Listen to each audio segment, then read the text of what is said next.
इस पर वंदे मातरम का विरोध करने का बड़ा आरोप लगाया है। बीजेपी नेता मनोज तिवारी ने राहुल गांधी और सोनिया गांधी के भारतीय होने पर संदेह जताया है। उन्होंने ये कहा है कि जब वंदे मातरम के दौरान कोटि कोटि जैसे शब्दों का उच्चारण शुरू हुआ तो सोनिया गांधी को परेशानी होने लगी।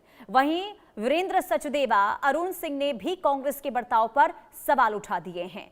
तो मनोज तिवारी की ओर से ये कहा गया है वंदे मातरम से परेशानी हो रही है कांग्रेस को, क्योंकि कल जो एक तस्वीर सामने आई थी कांग्रेस मुख्यालय से जिसमें वंदे मातरम का गायन हो रहा था और बीजेपी ये कह रही है कि जैसे ही वो गायन शुरू हुआ सोनिया गांधी ने उस पर रोक लगाने के लिए इशारा किया। हालांकि इसे लेकर कांग्रेस की ओर से प्रतिक्रिया सामने आई है।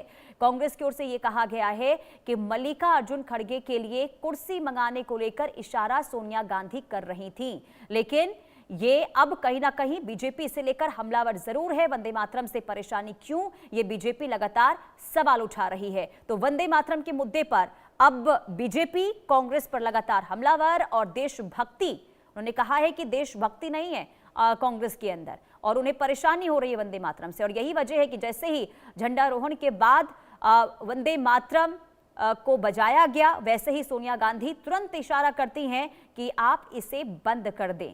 हालांकि माफी की मांग भी हो रही है बीजेपी की ओर से, लेकिन कांग्रेस की ओर से ये कहा गया है कि हम माफी नहीं मांगेंगे। बीजेपी की ओर से इसे तोड़ मरोड़ कर पेश करने की कोशिश हो रही है और सिर्फ सोनिया गांधी ने इशारा यह किया था कि मल्लिकार्जुन खड़गे के लिए आप कुर्सी लगा दीजिए। तो कुल मिलाकर सियासत इस नए मुद्दे को लेकर सीनियर एडिटर संजय शर्मा ने मनोज तिवारी से बातचीत की है। क्या उन्होंने कहा है वो आपको सुनवाते हैं। मनोज तिवारी जी हमारे साथ में मौजूद है। मनोज जी, वंदे मातरम राहुल गांधी सोनिया गांधी का गीत नहीं है, उन्होंने साफ कर दिया। कल का वीडियो भी आपने देखा होगा। ये बहुत ही आश्चर्यजनक सत्य सबके सामने आ गया है कि ये लोग भारत के कितने विरोधी हैं कि भारत का राष्ट्रीय गीत वो भाजपा ने नहीं बनाया है, वो बंकिम चंद्र चटर्जी जी ने लिखा और उसको भारत की स्वतंत्रता के बाद देश ने अंगीकार किया कि राष्ट्रगीत है, जनगण मन राष्ट्रगान है और वंदे मातरम राष्ट्रगीत है। इन लोगों ने पहले तो कोशिश किया कि उसको टुकड़े टुकड़े कर दो और कर ही दिया था, केवल एक स्टैंजा गाया जाता था। आज जब पुनः नरेंद्र मोदी जी की सरकार में पूरा ही गाना है, ऐसा कानून बन चुका है, तब एक बड़ा सत्य सबके सामने आ गया कि उनको जैसे ही कोटि कोटि कंठ कलकल निनाद कराले शुरू हुआ और इन लोगों के बॉडी में मरोड़ शुरू हो गई। मैं क्या कहूँ, ये किस प्रकार से भारतीय संस्कृति के, भारत के विरोधी होने का परिचय दिया है, ये सब कुछ बहुत ही शॉकिंग है। देश की जनता ये जान करके कि अरे बाप रे बाप, इनका मूल स्वरूप ये है, वो कांग्रेस को क्या बोलेगी क्या कहेगी उन पे छोड़ देते। सर, राहुल गांधी लगातार 15 अगस्त पे नहीं जा रहे लाल किले। भाई, उनको भारत की स्वतंत्रता से थोड़ी मतलब है, वो तो मजबूर भारत चाहते थे। अब भारत मजबूत होता जा रहा है, सारी दुनिया भारत को 4 कदम आगे आकर के गले लगाती है, हाथ मिलाती है, इससे उनको परेशानी है। वो दूसरे देशों के प्रधानमंत्रियों का तक अपमान करने लगे हैं।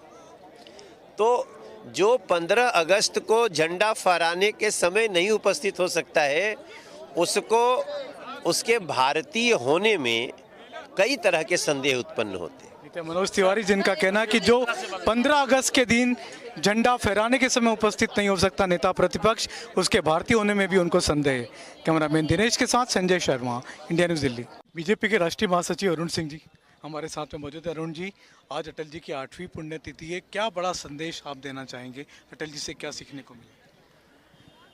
देखिए, अटल जी का बहुत विराट व्यक्तित्व रहा है। भारत रत्न पूर्व प्रधानमंत्री अटल जी से देश के करोड़ों कार्यकर्ता सीधे से जुड़े हैं और प्रधानमंत्री अटल जी के समय जो काम हुआ वो आज भी लोग याद रखते हैं।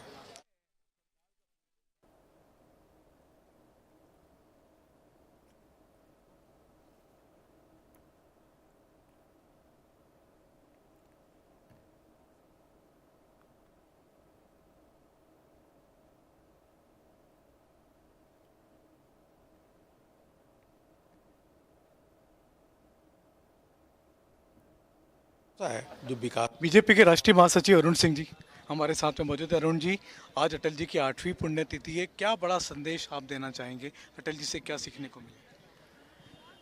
देखिए, अटल जी का बहुत विराट व्यक्तित्व रहा है। भारत रत्न पूर्व प्रधानमंत्री अटल जी सिर्फ देश के करोड़ों कार्यकर्ता सीधे से जुड़े हैं। और प्रधानमंत्री अटल जी के समय जो काम हुआ वो आज भी लोग याद रखते हैं। प्रधानमंत्री ग्रामीण सड़क योजना से लेकर के जो प्रधानमंत्री किसान क्रेडिट योजना, किसान क्रेडिट किए, पोखरण टू का विस्फोट, और उन्हीं के रास्ते पे आज देश के स्वतंत्र प्रधानमंत्री नरेंद्र मोदी जी लगातार भारत की विकास गति को आगे बढ़ा करके भारत का मान सम्मान बढ़ा रहे हैं। हम सबको माननीय प्रधानमंत्री मोदी जी के नेतृत्व पे आज गर्व भी है और देशवासियों का भरोसा है जो विकास हुआ है। हम अटल जी को श्रद्धांजलि देते हैं और सभी देखिए गणमान्य व्यक्ति यहाँ पे आकर के पूर्व प्रधानमंत्री श्रद्धेय अटल जी को भावभीनी श्रद्धांजलि देने का काम किया। धन्यवाद। ये तो बीजेपी के राष्ट्रीय महासचिव अरुण सिंह, जिनका कहना है कि अटल जी के बताए रास्ते पर ही प्रधानमंत्री नरेंद्र मोदी भी चल रहे हैं। और बीजेपी प्रवक्ता प्रदीप भंडारी क्या कह